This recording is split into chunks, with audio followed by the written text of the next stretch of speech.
Patrol Wing 10 lost 41 of 44 Catalinas in 90 days flying daylight patrols over the Philippines, the worst attrition rate of any aircraft type in the early Pacific War. The PBY was slow, unarmored, and enormous. The Navy was ready to write it off.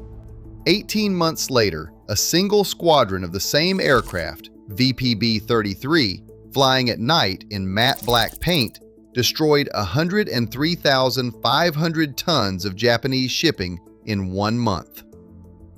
September 1944, the highest one-month total achieved by any American flying unit of the entire war. The aircraft had not changed. Nothing about the Catalina was faster, tougher, or better armed. What changed was when it flew, and what happened to the men on the other end when the engines went quiet. The night belonged to Japan. After August 1942, the Cactus Air Force owned the daylight sky over Guadalcanal. Wildcats and Dauntlesses making Japanese surface resupply suicidal between dawn and dusk. So Admiral Yamamoto found a different clock. Fast destroyers, the Allied named Tokyo Express, the Japanese called it Nezumi Yuso, rat transportation, ran 30 knots down the narrow channel the Marines called the Slot, rolling drums of rice and ammunition into the sea for barge retrieval before sunrise. U.S. surface ships, PT boats, and conventional carrier aircraft could not consistently catch convoys moving that fast through narrow waters in tropical darkness. The night corridor stayed open, and the aircraft that should have closed it was dying in daylight. Patrol Wing 10 lost 41 of 44 Catalinas in 90 days defending the Philippines and the East Indies, the worst attrition rate of any aircraft type in the early Pacific War. VP-101 lost 4 of 6 PBYs in a single raid on Jolo Island on the 27th of December, 1941. The Catalina was too slow to outrun a fighter, too big to hide, too lightly armed to fight back. By mid-1942, the Navy was writing it off as a daylight liability. Commander Clarence O. Taft, VP-12, watched those losses pile up and understood something the procurement boards had missed. The PBY's fatal weaknesses, 117 miles per hour cruise speed, 104-foot wingspan, no armor, no self-sealing tanks, were only fatal in sunlight. Turn the lights off, and every one of those liabilities inverted. On the 14th of December, 1942, Commander C.E. Coe authorized a new designation. The next evening, Taft's VP-12 landed 6 PBY-5As at Henderson Field, Guadalcanal, the first officially designated Black Cat Squadron. The national insignia had been painted over. The exhaust stacks wore flame dampers. The wings still smelled of lamp black and soap, the crude matte coating that erased the aircraft from the night sky. What made the Black Cat lethal was not one modification, but the combination. ASB air-to-surface vessel radar could detect a ship's wake at 50 to 60 miles. The Cat found the convoy long before the convoy knew it existed. Cash Barber, flight engineer with VP-11, put it simply: "We could pick up ships 50 to 60 miles away and then hone in on them. We could see their wake in the water with all the beautiful colors, and they couldn't see us." That cruise speed, 117 miles per hour, absurdly slow for 1943, became precision at masthead height. The Cat could place 4 500-pound bombs with 5-second delay fuses from 50 to 150 feet. A faster aircraft overshot. The Cat delivered. Radar altimeters held the approach at 50 feet for the last 100 miles, ducking under Japanese search radar. And the range, 2,500 miles, meant deep penetration. 12 hours of loiter time over a convoy choke point. No other Allied aircraft could wait that long. In daylight, every one of those numbers was a death sentence. At night, the same aircraft became something else entirely. A ghost with radar eyes, invisible paint, silent engines, and the patience to sit over a straight all night for a convoy that had to come through. The PBY did not change. The war around it did. The squadron insignia VP-12, painted after the first mission, was a simple cat outline. After the second mission, they added eyes. After the third, teeth and whiskers. After the fourth, as the naval historian Samuel Eliot Morison records, anatomical insignia of a more personal nature.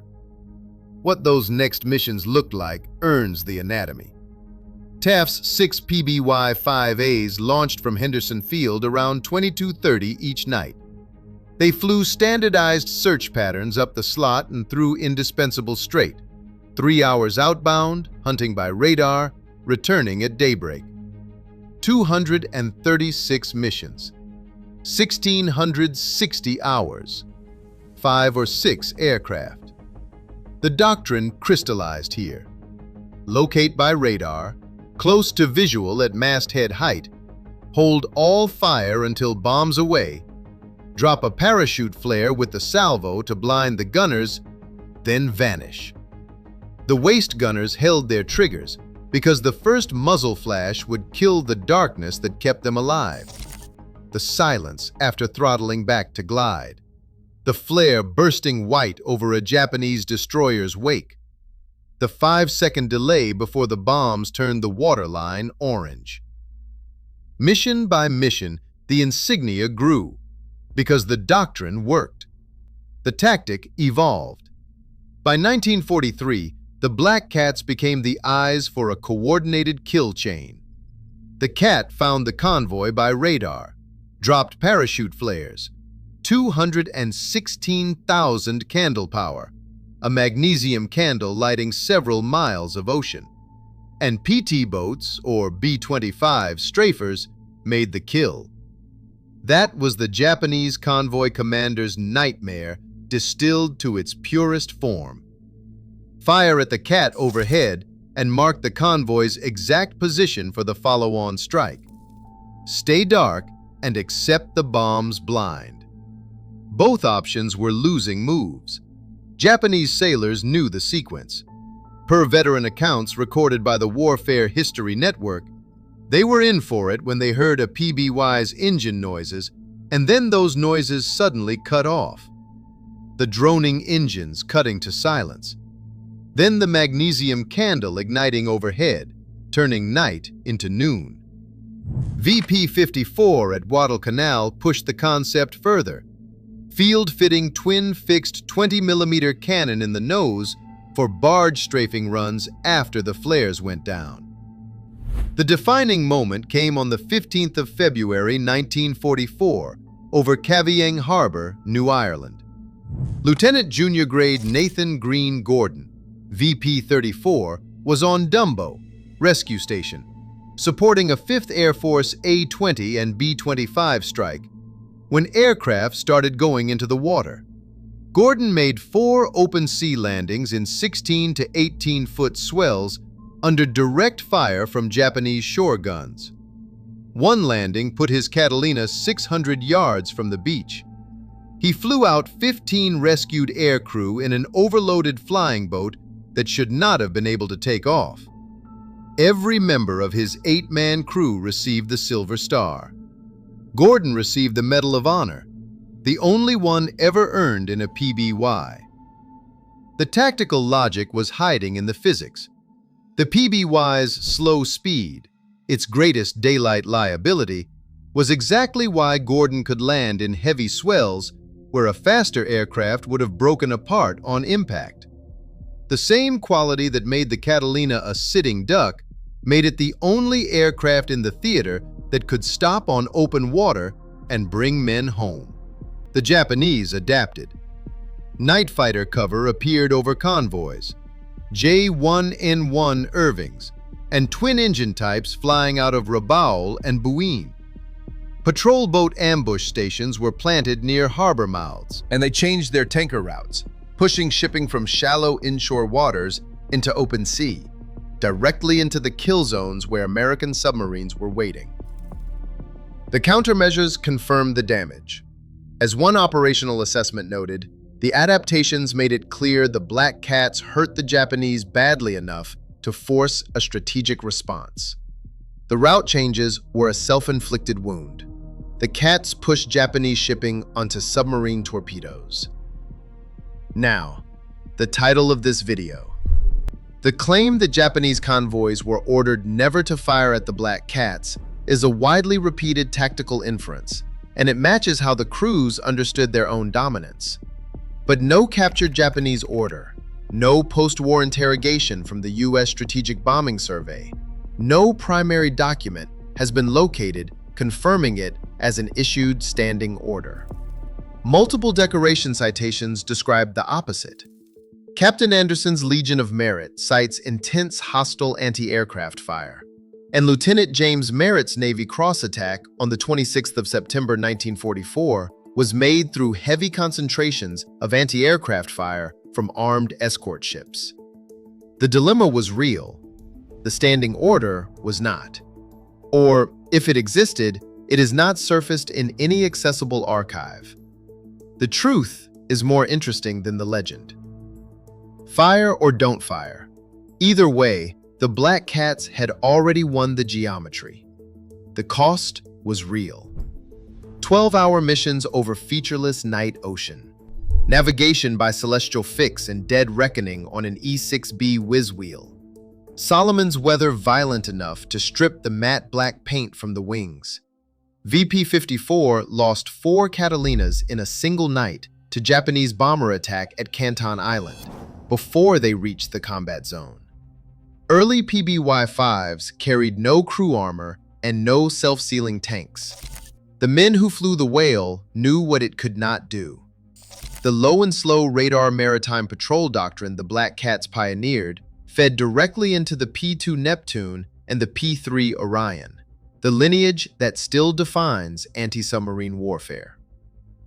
Captain Fernald Anderson, who commanded VPB-33 through that record-breaking September of 1944, 103,500 tons of Japanese shipping destroyed in 1 month, the highest total achieved by any American flying unit of the war, became the Navy's liaison to NASA's Project Mercury and the original 7 astronauts.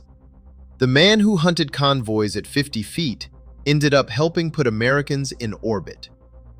Nathan Gordon, 4 landings under shore gunfire, went home to Arkansas, practiced law, and served 10 terms as lieutenant governor from January 1947 to January 1967.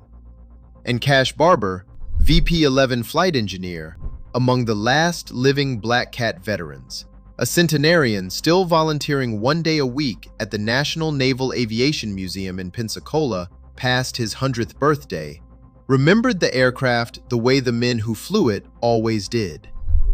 It was slow and noisy and looked like a whale, but it was very reliable.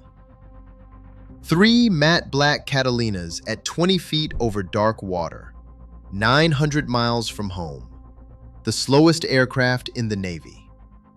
We would turn the tables on them,